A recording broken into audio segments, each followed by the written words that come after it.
Happy day. Happy day to you.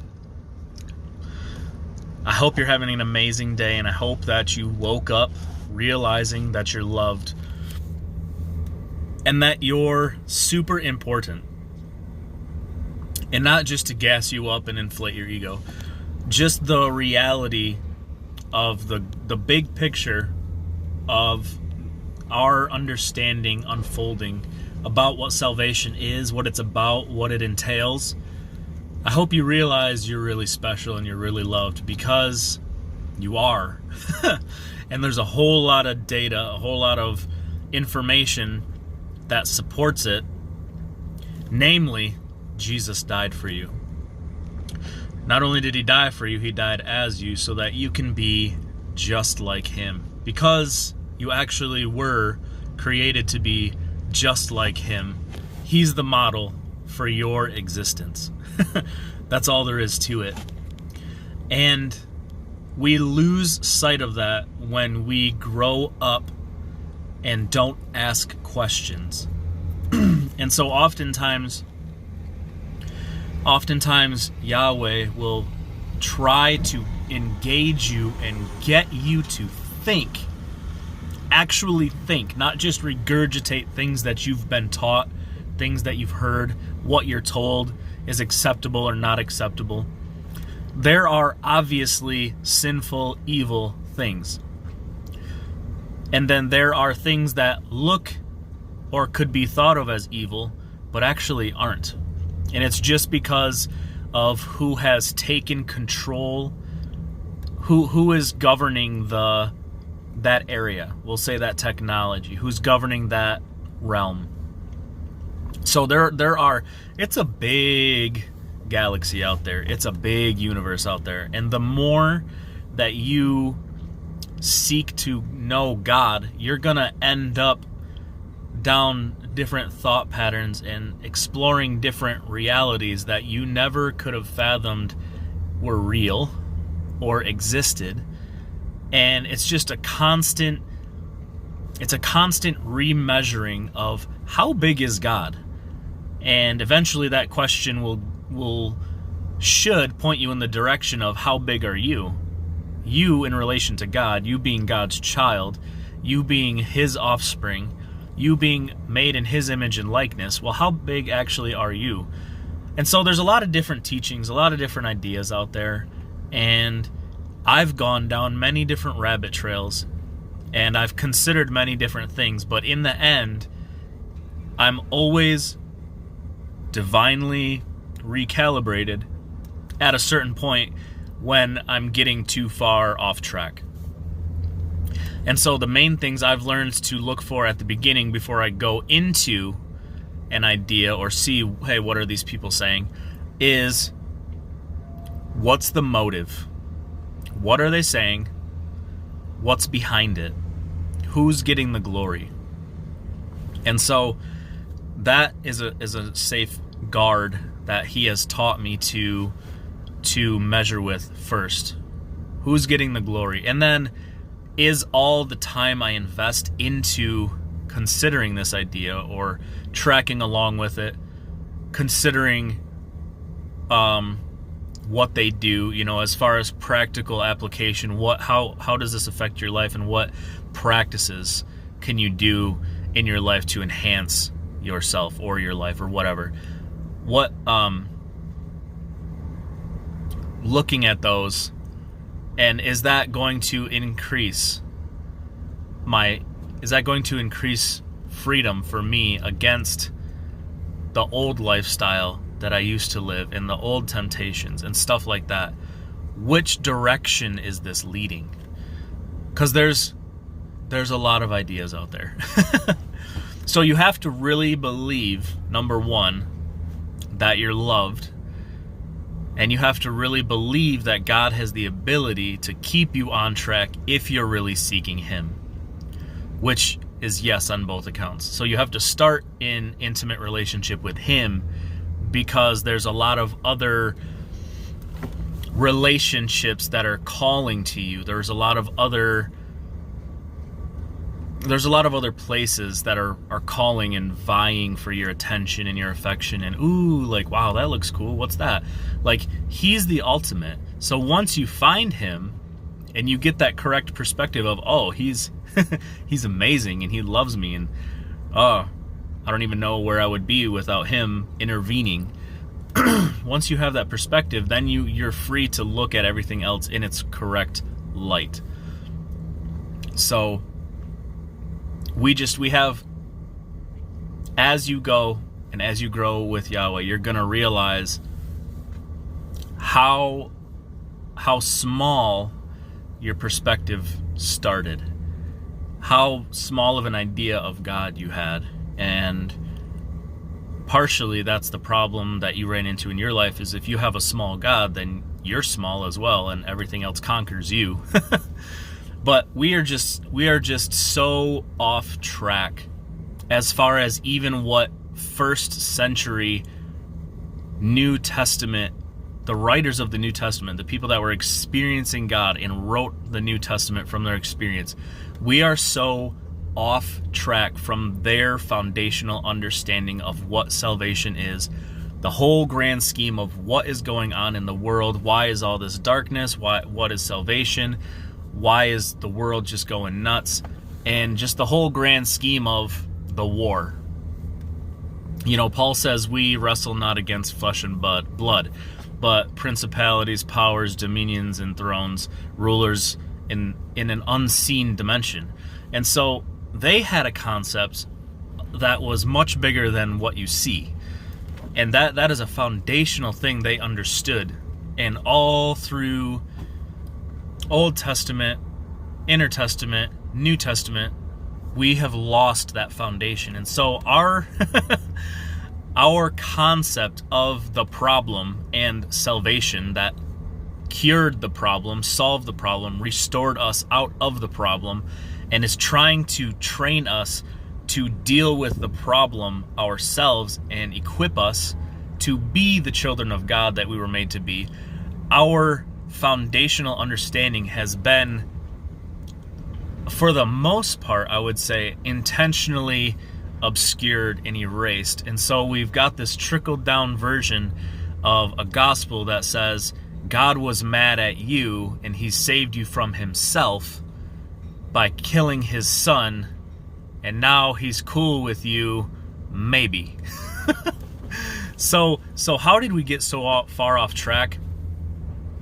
I don't know. Many years and generations and many motives and many ideas, but without submitting and just saying, I have no clue what's going on. God, yourself. God, I need you, yourself, to teach me.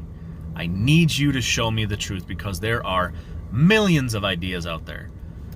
And I need you to teach me the truth. What is going on? And that's how my personal, I don't know what you would call it, journey started, was growing up in a non-denominational Bible-believing church. Super cool biblical foundation, all good. No offense, no church hurt, no wounds from people. I just thought I knew it all because we had a lot of good teaching, and my life wasn't tracking with the Bible. Even though I could quote the Bible and I could point out where your life was wrong with the Bible, my life wasn't being transformed by the Bible knowledge I had and the idea of salvation that I carried. So once I actually gave my understanding to God, it started to open up a whole new concept, a whole new idea of what is really going on here. And then it all starts to clear up. I mean, I don't have it all figured out, but I am starting to get a good grasp now, 5 years into intentionally pursuing him and saying, I'm never coming as an expert. I'm saying, I need you to teach me this again. I need you to teach me this again. I need to understand better, deeper. I want to see people's lives changed. I want to see the earth changed, Now I want to see planets changed. I want to see creation for what it actually was intended to be. So it starts with really believing that he wants to do this with you. He wants to train you, walk with you, teach you. He's heavily invested in your life. He gave you your life, and then he's always right there, hand in hand with you, trying to walk with you, work with you, and he just wants to live life with you. He just wants to be a part of everything you do, and he wants to show you what real life actually is and who he made you to be in life. So it all stems and is powered by him. So if your idea of him is very small, your life output will be very small, because you're always reflecting your idea of God, because you are an imager. God made man in his image and likeness. So no matter what, you're imaging your God, your idea of God, your concept of God. And that's what we do. That's what you are. That's the product of our lives. The output of our lives is based on what we're looking at. So we have to really just come to grips with the fact that, hey, maybe we don't actually know what's going on. Maybe we've been given a very small understanding. And if you can start there and start asking him to teach you, which is what John said in either 1st or 2nd John, he talks about how you've been given an unction from the Holy One, and you don't need any person to teach you. He will teach you himself. And that's even in the Old Covenant when he said, I will make a new covenant with them. I'll forget all their sins, and they won't need to say, brother, remember the Lord. I will teach them myself. They won't need any person to teach them. Now, we have a hard time believing that an invisible entity can teach us, because we've been so programmed to function naturally by what we see. We've shut down, we've trained a good portion of our being to not operate, because that's what carnality is. Carnality is only living out of a percentage of your actual ability and God created design. That's what being carnal is. Over and over again in the New Testament, you see carnality equated to being animalistic and being ignorant of a higher spiritual life and reality. So once we can start reprogramming our being to function as it actually is supposed to, then you start to understand, oh, I can hear him. Oh, I feel impressions. Oh, I see images, mental images, and I hear him in my head, and I get dreams, I get visions and words of knowledge, and I can heal and prophesy and all these things. That's just starting to grow up. That's just the beginning stages of being a child of God. That's considered elementary stuff. And then we have to move on to the greater things like love, becoming complete love, becoming a mature son of God, and then everything flows out of that identity that you're a child of God. And whatever God can do, he wants you to be able to do when you're mature enough and responsible enough to do it. So really, the scripture that says all things are possible with God also applies to you when you're old enough in the spirit, when you're mature enough, when you can handle the responsibility of that power. Jesus said the meek will inherit the earth. Meekness means power, a bridled power, power under control. Having more power than you show, being able to withhold your power because you're not trying to destroy.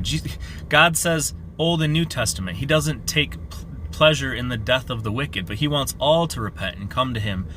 There is no death in God. God has nothing to do with death.